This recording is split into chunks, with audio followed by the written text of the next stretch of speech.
Hey guys, listen, when I was just a kid growing up, my father was my pastor all of my childhood life. And as I grew up, I remember later on, I went away to college. And while I was in college, I knew that there was a call to ministry on my life. I actually knew it when I was 17 years old. I knew it. I could remember the very moment when I felt that calling.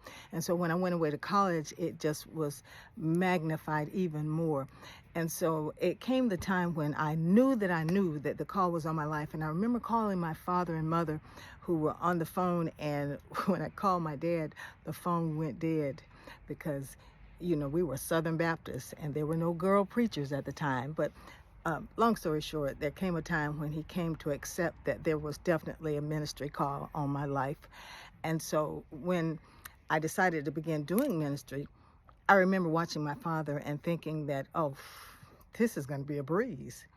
And when I started being in that capacity and moving and working in the capacity of a minister and pastor, it was not as easy as I thought. Because first of all, I found quickly that tithes and offering do not cover everything that is needed in the ministry of a church, especially when you have a small church and you're asking for offerings and it's the same small group of people all of the time. And so I decided to try and do something a little bit different.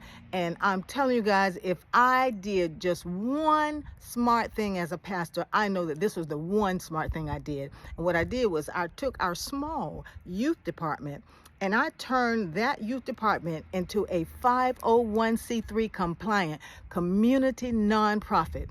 And having done that, I was then able to write grants. I knew God had given me the gift to write, so I started writing grants with the unction from someone else who said, you should write grants. And so I said, okay, I'll do it, but they didn't tell me how to do it, so I did it on my own. I began writing grants, and after I started writing grants, I got to the point where I had written $300,000 worth of grant funding for this small body of believers. You hear me? And so I know that is not a usual thing in a very, very small church. But I got smart and knew that there had to be some other avenues.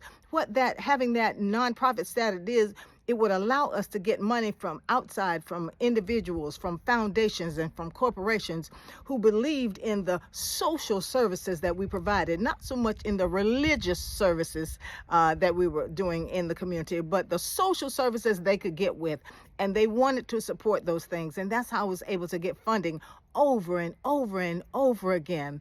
And so once I was able to get the funding, people from outside began watching me and seeing that I was getting funding. So time and time again, somebody has said to me, will you write grants for me? That's basically the question. Will you write us a grant? But I don't do that simply because it's so very time consuming. And so what I do also do is provide a service where I will teach a man to fish.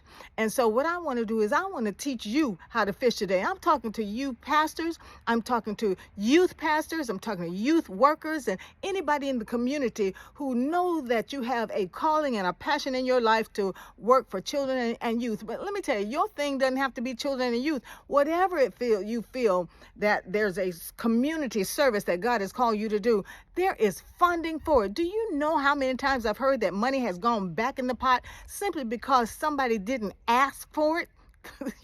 You've got to be able to ask for it. And so I've even been in a position sometimes where I didn't even ask for it, and somebody came and said, hey, what's your mom doing? Because they knew that I was doing things in the community. This is a corporation who was asking about me. That's a whole nother story. Nevertheless, I want you to be able to have the same information that I had. So because so many people have asked me about it, what I've done now is taken the information from my head and put it into a book. I have 2 ebooks. Now, one is called How to Write Easy Grants, because I am not trying to do difficult grants. There are some big difficult ones out there. I'm not trying to do those. You give me a little bit of money a whole lot of times and we can get some stuff done. How to Write Easy Grants is one of the books. The other one is called So You Want to Start a Nonprofit. And let me let you know, you can't get grant funding until you have an established nonprofit. You need to have that 501c3, which may seem very difficult and overwhelming, but guess what?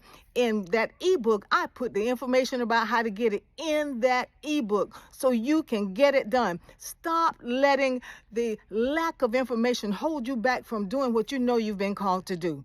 So don't waste any time. I want you to go ahead and click that button and go ahead and order your ebook so you can get started doing what you know you've been called to do. And y'all know what I always tell you, you only have one life to live, so you make sure you're living it on purpose.